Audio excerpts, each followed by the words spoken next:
Why are cities across America becoming more conservative?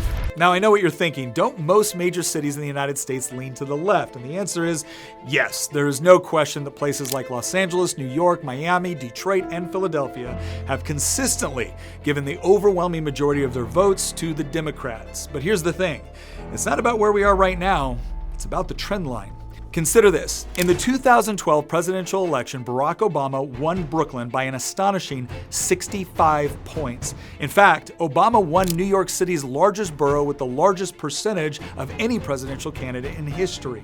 But fast forward nearly a decade later, and you see that Brooklyn still voted overwhelmingly for Joe Biden, but it shifted 10 points to the right between 2012 and 2020.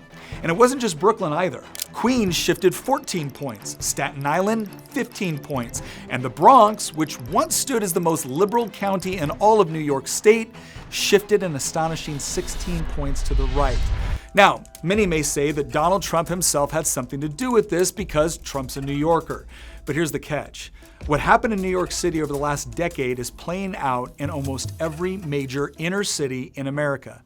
Philadelphia, Detroit, Los Angeles, and Miami all saw massive swings toward the right in recent years.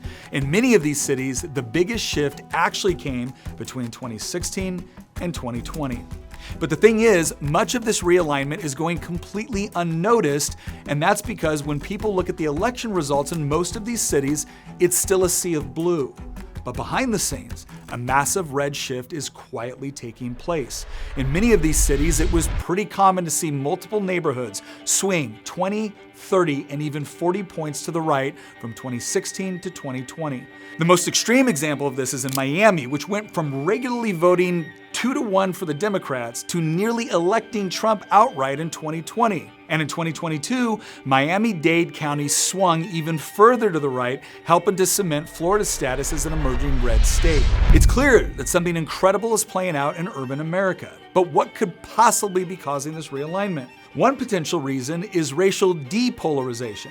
Because historically, white voters lean to the right while minority groups lean to the left. And this shift could explain why racially diverse cities like Los Angeles, Miami, and New York saw massive swings toward the right, while cities with large white populations like Austin and Portland continued to trend further and further left. But perhaps the most important explanation behind this shift to the right is the extreme level of government mismanagement you see playing out in many of America's urban centers. Rising crime rates, a growing housing crisis, and declining standards of living have resulted in cities like New York and LA actually shrinking in population since 2020.